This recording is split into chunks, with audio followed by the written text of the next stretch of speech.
राजस्थान में कांग्रेस ने हमारे विधायकों को खरीदने का काम किया, लालच देकर काम किया, क्योंकि ये पहले से ही ये ऐसा काम करते हैं कि लालच देते हैं, लोगों को डराते धमकाते हैं। जैसे बीजेपी आज कर रही है, ईडी का काम डर दिखा रही है, सीबीआई का डर दिखा रही है, लोगों को अपने पक्ष में लेके आना चाहती है। तो ऐसे ही कांग्रेस है, कांग्रेस और बीजेपी में ज़्यादा अंतर नहीं है, दोनों ही सेम है, दोनों की मानसिकता एक है, दोनों एक आइडियोलॉजी पे काम करते हैं। एक बड़ा हिंदू, एक छोटा हिंदू, एक जनोदारी हिंदू है, एक वैसे ही हिंदू है। आपके चैनल के माध्यम से देश के लोगों से कहना चाहता हूँ कि जाति धर्म के नाम पर जो पार्टियां चलती हैं, उन पार्टियों को आपको नकारना चाहिए। जो संविधान को इस देश में बचाना चाहते हैं, उस पार्टी को आगे लेके आना चाहिए। हमारी पार्टी बहुजन समाज पार्टी इस देश में संविधान को सुरक्षित रखना चाहती है। देश में गरीब लोगों को और हर प्रत्येक नागरिक के अधिकार जो सुरक्षित है संविधान में, उनको वो देना चाहती हैं। शासन, प्रशासन, अनुशासन के माध्यम से इस देश को चलाना चाहती हैं।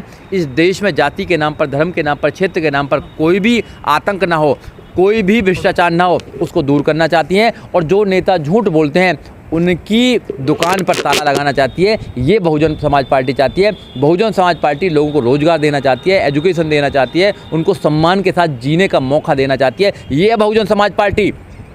और दूसरी पार्टी क्या है? वो तुम्हें राशन देंगे, वो तुम्हें बिजली देंगे, वो तुम्हें मुफ्त में कुछ देना चाहते हैं। हम आपको आपके अधिकारों से साथ में जागरूक करना चाहते हैं। आपके अधिकारों के साथ आप सम्मान के साथ जिए, डिग्निटी के साथ जिए, जो संविधान में आपके अधिकार हैं। लेकिन सर, जो बीजेपी है वो देश में राम मंदिर बनवा रही है। देश में एक ही मंदिर नहीं है, देश में हजारों लाखों मंदिर हैं। उन मंदिरों से देश के गरीबों का कोई उद्धार नहीं हुआ है। देश के गरीब आज गरीब ही हैं। एजुकेशन में कोई फर्क नहीं पड़ा है। एजुकेशन कितनी बड़ी यूनिवर्सिटी बनाई है जो वर्ल्ड लेवल पे हम उनसे कम्पीट कर सकें। कंपटीशन में कितनी हमारी यूनिवर्सिटी आती हैं, कितने हमारे हॉस्पिटल हैं। आज भी गरीब व्यक्ति एजुकेशन नहीं दिला सकता अपने बच्चों को, रोजगार नहीं मिलता उसको। आज भी गरीब व्यक्ति दवाई की वजह से मरता है। आज भी गरीब जो है वो गरीब होता जा रहा है और अमीर अमीर होता जा रहा है। तो मंदिरों से इस देश में कोई परिवर्तन आने वाला नहीं है। अगर इस देश में कुछ परिवर्तन आने वाला है तो अच्छी पार्टी देश में शासन करे।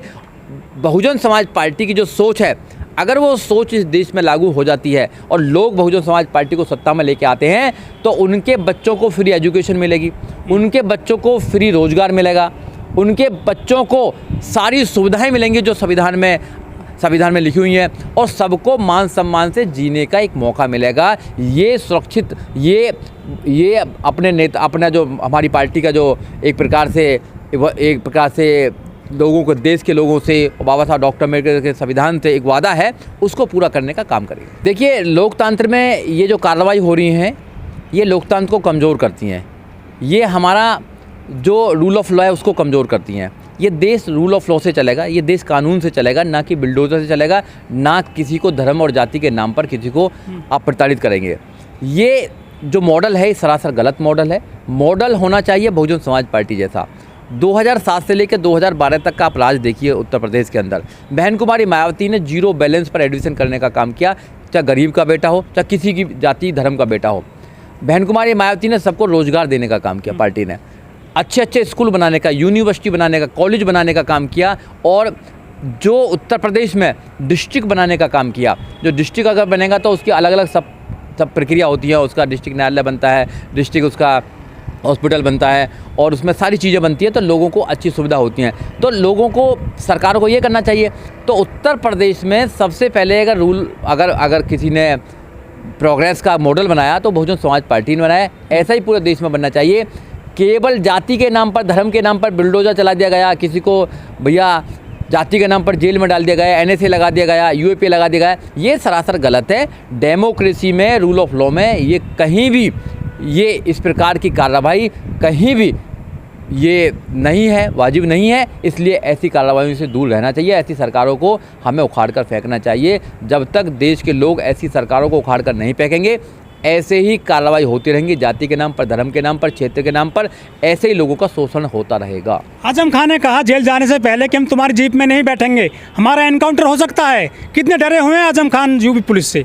वो तो आजम खान ही बताएंगे कितने डरे हुए हैं, क्या डरे हुए हैं। उनके नेता बताएंगे, अखिलेश सिंह यादव। मगर मैं आपके चैनल के माध्यम से एक बात कहना चाहता हूँ कि इस देश में जो अक़लियत है, जो मुस्लिम है, वो डरा हुआ है, उसको जानबूझकर डराया हुआ है। और दलितों के अधिकारों को लगातार मारा जा रहा है, उनके संवैधानिक अधिकारों को लगातार उनसे छीना जा रहा है। संविधान को बदलने की साजिश की जा रही है। संविधान में ऐसे ऐसे अमेंड किए जा रहे हैं कि जो अमेंड सिर्फ 2 मिनट में 4 मिनट में कर दिए जाते हैं। जब 10% रिजर्वेशन की बात करें वीकर सेक्शन के लिए, तो संविधान की जो मूल भावना है उसको ख़त्म करके ये मनुवादी जो सोच के लोग हैं ये मनुस्मृति लागू करना चाहते हैं, जो देश के लिए ख़तरनाक है, जो देश के लोगों के लिए बहुत ख़तरनाक है। 5000 साल की गुलामी को तोड़कर बाबा साहब डॉक्टर अम्बेडकर ने इस देश में एक ऐसा संविधान दिया जो सबको न्याय, सम्मान, समता, मैत्री की एक बात करता है, सबको बंधुता की बात करता है, सबको अधिकार देने की बात करता है। अब ये अपने अपनों को अधिकार देने की बात कर रहे हैं।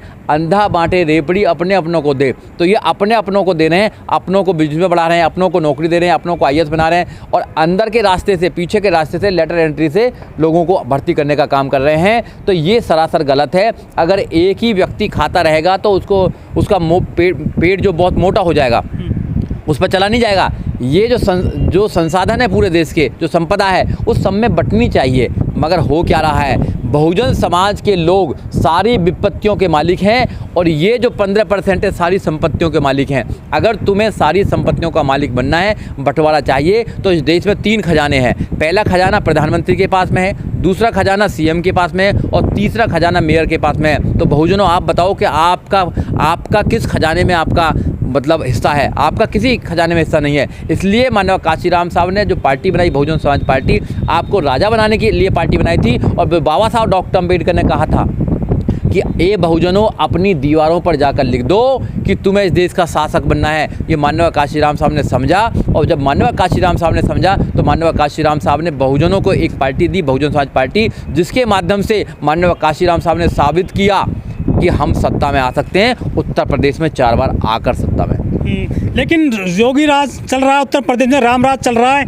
लाखों दिए जलाए जाएंगे अयोध्या में। अब उससे कोई परिवर्तन होने वाला नहीं है, कोई शांति नहीं आने वाली है। तुमने बुद्ध के देश में युद्ध छेड़ रखा है। बताइए, आप अपने लोगों से तुम नफरत करते हो, जाति के नाम पर लोगों को मारते हो, गाय के नाम पर लोगों को मार रहे हो, मंदिर में घुसने नहीं देते हो, आप धर्म के नाम पर लोगों से नफरत कर रहे हो और आप दिए जला रहे हो। किस लिए दिए जला रहे हो भाई? तुम अपनी परंपरा को, स्टेटस को बनाए रखना चाहते हो। जो स्टेटस है, जो हायरार्की है, हायरार्की को ऐसी बनाए रखना चाहते हो जो कि बाबा साहब डॉक्टर अम्बेडकर ने उसे समतल कर दिया है।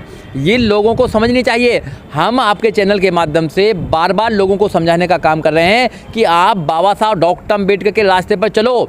बाबा साहब डॉक्टर अम्बेडकर के रास्ते पर चलकर ही आप मुक्ति का, जो मुक्ति है ना, वो मिल सकती है आपको। बाबा साहब डॉक्टर अम्बेडकर के मार्ग पर चलकर ही आप इन लोगों से जीत सकते हैं, आप मान सम्मान की ज़िंदगी जी सकते हैं। जब तक तुम इस सड़ी गली व्यवस्था में रहोगे, जब तक आप मान सम्मान की ज़िंदगी नहीं जी सकते हो।